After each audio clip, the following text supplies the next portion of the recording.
እጅግ በጣም ያሳዝናል። በበጎ አድራጎት ስራው የሚታወቀውና በሚሊዮኖች የሚቆጠሩ ተከታዮች ያሉት ማስተር አብነት ከበደም የብዙዎችን እንባ ሲያብስ ከቆየ በኋላ አሁን ራሱ ባልታወቀ ከባድ ህመም እየተሰቃየ መሆኑን ተናገረም።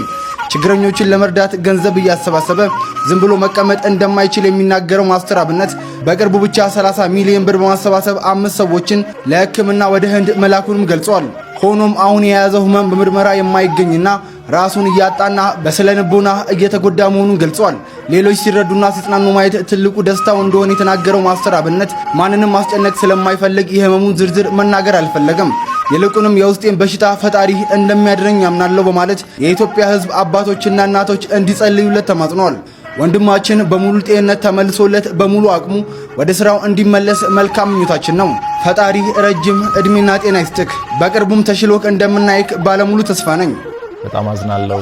በእኔ ምክንያት ይሁሉ ህዝብ እንዲጨነቅ በማድረጌ በጣም በራሴ አፍሬያለሁ። ማንም ሰው ባያውቅና ባይሰማ በጣም ደስ ይለኝ ነበር። ያው በአንዴ ወጥቷል። ምንም ማድረግ አልችልም። እረዳለሁ፣ በደንብ ይገበኛል። እንደ ወንድማችሁ አይታችሁኝ በጣም ስለምትወዱኝ እየተጨነቃችሁ እንደሆነ በደንብ ይገበኛል፣ እረዳለሁ።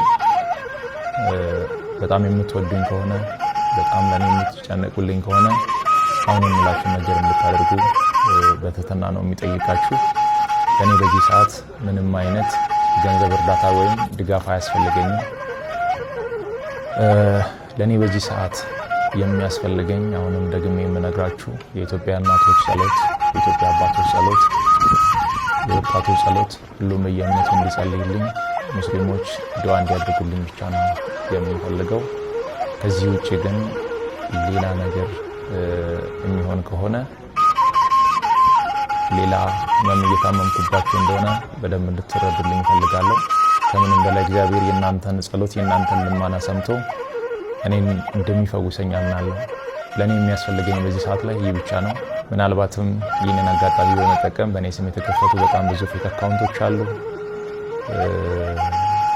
ገንዘብ እንዳይሰበሰብ አደራ ማለት እወዳለሁ። ይህንን መልእክቴ ደግሞ ለሁሉም አድርሱ፣ ጸልዩልኝ። ሌላ ምንም እርዳታ አያስፈልገኝም። አመሰግናለሁ። ለነሱ እኔ እርዳታ ሰበስብ ቁጭ ብዬ አይደለም መቀመጥ አልችልም። በምርመራ የማይታወቅ ታማሚ አንተ ትሆናለህ። ብትመረመር በሽታው አይገኝም በአንተ ላይ ህመሙ አይታወቅም፣ ግን ሳይኮሎጂካሊ ትጎዳለህ። አይምሮን እያጣህ ነው የምትመጣው፣ ራስን እያጣህ ትመጣለህ። የሆነ ሰዓት ላይ ሳትትልና ራስን ትረሳለህ። ከኔ ከጤና ሁኔታ ጋር ተያይዞ ባለው አጠገቤ ላይ ካሉ ሰዎች ምናልባትም የሚወጡ ነገሮች ይሆናሉ ብዬ አስባለሁ። በእኔ ምክንያት ግን ማንንም ሰው ማስጨነቅ አልፈልግም። አንድ ማምነው ነገር አለ፣ እግዚአብሔር ሁሉን እንደሚችል፣ የውስጤን ህመም እሱ እንደሚፈውስ። ሰው ፊትን ያያል፣ እግዚአብሔር ልብን ያያል። አጥላው ሰውን ስትረዳ የሰዎችን ህመም የሰዎችን ስቃይ ደርሰ መከራቸው አጠገብ ላይ ስትቆም ልክ እንደኔ ሌሎችም እንደዛው ናቸው።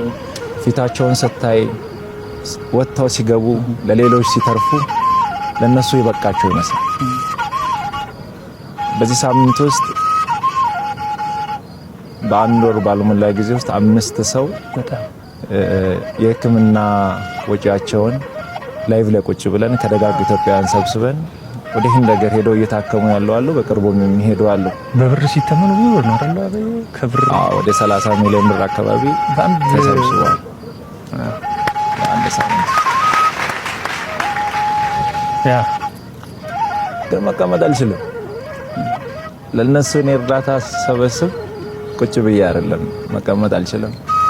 መቀመጥ የማልችልበት ምክንያት አለ። እነሱ ደግሞ ተፈውሰው ሲመጡ እኔ ይበረታለሁ። የነሱ ገንዘብ ተሰብስቦ እያለቀሱ የነበሩ እናቶች፣ እያለቀሱ የነበሩ አባቶች፣ የአንገቱን የደፋው ወጣት አንገቱን ቀና ሲያደርግ ያቺ እናቷ በኩላሊት ምክንያት ታማ ስታለቅስ የነበረች እህታችን ሳቋን ሲያይ እኔ ልብ ይበረታል። የኔን ህመም እዛ ጋር እረሳለሁ፣ የኔን መታመም እረሳለሁ። ግን ደግሞ ሳልፈልግ ሰውነቴ እየቀነሰ መጣ። እኔ ህመሜን ለሰው ማሳየት አልፈልግም፣ ሰው እንዲያቅብኝ አልፈልግም። አንዳንድ ጊዜ ደግሞ ስጋ ያሳያል። ትልቁ ችግር እሱ ነው። ጃኬት ብትደረብም ይታያል፣ ውስጥ ያሳያልና ጸልዩልኝ። እኔ ኢትዮጵያ ህዝብ አንድ የሚማጸነው አንድ ለኢትዮጵያ ህዝብ መናገር የሚፈልገው ከእግዚአብሔር በታች በእናንተ ጸሎት፣ በእናንተ እንባ፣ በእናንተ ምርቃት ነው እስከዚህ ያለሁትና አሁንም እግዚአብሔር በዛ መንገድ ያቆመኛል ብዬ አስባለሁ።